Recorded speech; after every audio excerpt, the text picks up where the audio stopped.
दूसरे दिन लोगों ने कब्र खोली, बड़ी मुश्किल से खींच कर उसको बाहर निकाला। वो एक जिंदा लाश था।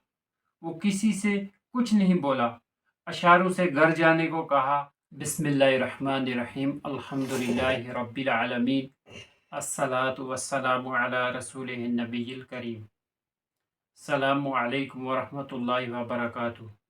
आज जो कहानी लेके हम हाजिर हैं उसका नाम है वक़्त ख़त्म। क्या नाम है? वक़्त ख़त्म। वक़्त ख़त्म। हाँ। शाबाश। तो कहानी शुरू करने से पहले गुजारिश है कि तमाम सुनने वाले देखने वालों से कि अगर आपने हमारे चैनल को सब्सक्राइब नहीं किया है तो चैनल को सब्सक्राइब कर दें। ये मेडिकल कॉलेज में दाखिला का इम्तिहान था। बड़े हाल में दूर तक उम्मीदवारों की कतारें पर्चा हल करने में मसरूफ़ थी। आमर भी बड़े अनहमाक से सवालों का जवाब लिख रहा था कि अचानक हाल में एग्जामिनर की आवाज़ गूंज उठी। टाइम अवर मतलब टाइम ख़त्म हो गया। पेन डाउन, कलम गिरा दो। चंद सेकंड के बाद दूसरी आवाज़ आई, कापियाँ छीन लो।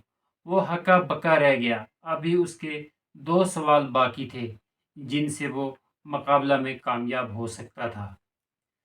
ज़रा सी देर में एग्जामिनर्स उसके सर पे आ गया। ज़रा सी देर में एग्जामिनर उसके सर पे आ गया और ज़ोर से कहा, पेन डाउन। उसने नहायत लजाजत के अंदाज में कहा, 5 मिनट और दे दीजिए, बस 5 मिनट। एग्जामिनर ने सुनी अनसुनी कर दी और कापी उसके हाथ से छीन ली। आमिर की आंख से 2 आंसू टपके और उसने कहा, आह, मैं हार गया।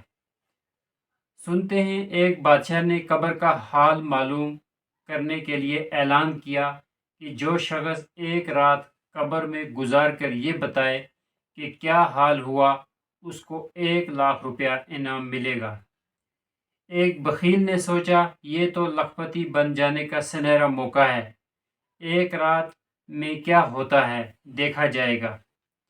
बस वो तैयार हो गया। लोग जुलूस की शक्ल में उसको बादशाह के पास ले जाने लगे। रास्ते में एक फ़कीर मिला। उसने बखील के आगे हाथ फैला दिया। बखील ने कहा, तुझे मालूम नहीं मैंने आज तक किसी को भीख नहीं दी? फ़कीर ने कहा, कुछ भी दे दे, सदके तेरे काम आएगा। बखील ने इधर उधर देखा। ज़मीन पर एक बादाम का छिलका पड़ा था। उसने वही उठाकर फ़कीर के हाथ पे रख दिया। थोड़ी देर में जुलूस बादशाह के पास पहुंचा और बादशाह ने दूसरे दिन खुद कब्रिस्तान जाकर बखील को दफन करा दिया। बखील ने कब्र में लेटकर अपने माहौल का जायजा लिया और 1 लाख रुपया पाने की खुशी में जल्दी ही सो गया। थोड़ी देर में फूं फूं की आवाज़ से उसकी आंख खुल गई। क्या देखता है कि एक नायत खौफनाक सांप उसके सामने खड़ा है। वो खौफ से कांपने लगा। उसने जोर जोर से चीखना शुरू किया, लेकिन अफसोस उसकी आवाज़ सुनने वाला वहां कोई न था। काले सांप की लाल लाल आंखें उस पर गड़ी हुई थीं। वो जोर से चीखा, अरे है कोई जो मुझे इस सांप से बचाए? इतने में सांप ने आगे बढ़कर जोर से उसके सीने पर फन मारा। उसने खौफ से कांपते हुए अपनी आंखें जोर से बंद कर लीं। लेकिन ये क्या, वो उसको काट नहीं सका। उसने आंखें खोल दी, देखा कि एक बादाम का छिलका सांप के फन को रोक रहा है।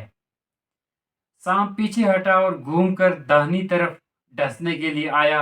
अचानक वो बादाम का छिलका कूदकर दाहिनी तरफ आ गया और सांप को फन मारने से रोक दिया। रात भर यही सिलसिला जारी रहा। सांप कूद कूद कर हर तरफ से डसने के लिए आता और बादाम का छिलका उसको रोक देता। सुबह होते होते बखील का सारा जिस्म गल गया। वो सिर्फ हड्डियों का ढांचा रह गया। चेहरा जर्द हो गया। हलक खुश्क होकर आवाज़ बंद हो गई। दूसरे दिन लोगों ने कब्र खोली, बड़ी मुश्किल से खींच कर उसको बाहर निकाला। वो एक जिंदा लाश था। वो किसी से کچھ نہیں بولا، اشاروں سے گھر جانے کو کہا، وہاں جا کر اپنی ساری دولت اور مال جو برسوں میں جمع کیا تھا سب ایک دن میں اللہ کی راہ میں خرچ کر دیا۔ یہ واقعہ جب ایک دولت مند تاجر نے سنا جو عرصہ سے بیمار چلے آ رہے تھے تو انہوں نے اپنی چیک بک نکال کر ایک یتیم خانہ کے نام 1 لاکھ روپیہ کا چیک لکھ دیا، لیکن ابھی وہ دستخط کر ہی رہے تھے کہ آواز آئی ٹائم اوور یعنی ٹائم ختم۔ اس کا ہاتھ کانپنے لگا اور پیچھے گر کر اس کا انتقال ہو گیا۔ بینک نے آدھے دستخط کا چیک قبول کرنے سے انکار کر دیا۔ سنتے ہیں چین اور جاپان میں جب کوئی بڑا کام 2 سال بعد بھی کرنا ہو تو ایک بڑا الیکٹرانک کاؤنٹ ڈاؤن کلاک 2 سال کے منٹ کا لگا دیتے ہیں۔ ہر ایک منٹ کے بعد وہ 1 منٹ کم کر دیتا ہے۔ سب کو معلوم ہو جاتا ہے کہ اب اس کام کرنے میں اتنے منٹ رہ گئے ہیں۔ ہر لمحہ 1 منٹ کم ہو کر آخر میں 2 سال بعد وہ کلاک 0 پر آ جاتا ہے اور وقت پورا ہو جاتا ہے۔ دراصل ہر انسان کے پیدا ہوتے ہی اس کی عمر کا بھی کاؤنٹ ڈاؤن کلاک کام کرنا شروع کر دیتا ہے اور اس کی عمر کی مدت اس پر نصب کر دی جاتی ہے۔ ہر لمحہ اس میں 1 منٹ کم ہوتا رہتا ہے اور وقت پورا ہونے پر وہ شخص اپنا سفر پورا کر لیتا ہے۔ قدرت کی گھڑی سانسوں کی مقدار پر چلتی ہے۔ جس طرح گھڑی کا پینڈلم دائیں بائیں طرف جاتا ہے، اسی طرح سانس انسان کے سینے کے اندر باہر آتا جاتا رہتا ہے۔ جس وقت یہ سانس پورے ہو جاتے ہیں گھڑی بند ہو جاتی ہے۔ ہر شخص اپنے ٹائم کاؤنٹ کو پورا کرتا ہے۔ کوئی 4 سال میں چلا جاتا ہے، کوئی 24 میں، کوئی 84 میں، لیکن جس وقت سانس پورے ہو جاتے ہیں اس میں کوئی ایک سانس کا بھی اضافہ نہیں ہو سکتا۔ ٹائم اوور کا بورڈ اس کے سامنے لٹکا دیا جاتا ہے۔ ہمارے خدا کا ہم پر احسان ہے کہ اس نے ہماری عمر کو ہم سے چھپا رکھا ہے۔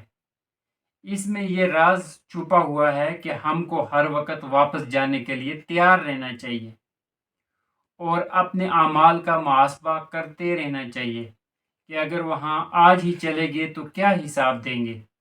دوسرے یہ کہ اگر انسان کو یہ معلوم ہو جائے کہ وہ 2 سال بعد مر جائے گا تو وہ 2 سال پہلے ہی مر جائے گا، یعنی مرنے کے غم میں بستر مرگ پر پڑ جائے گا۔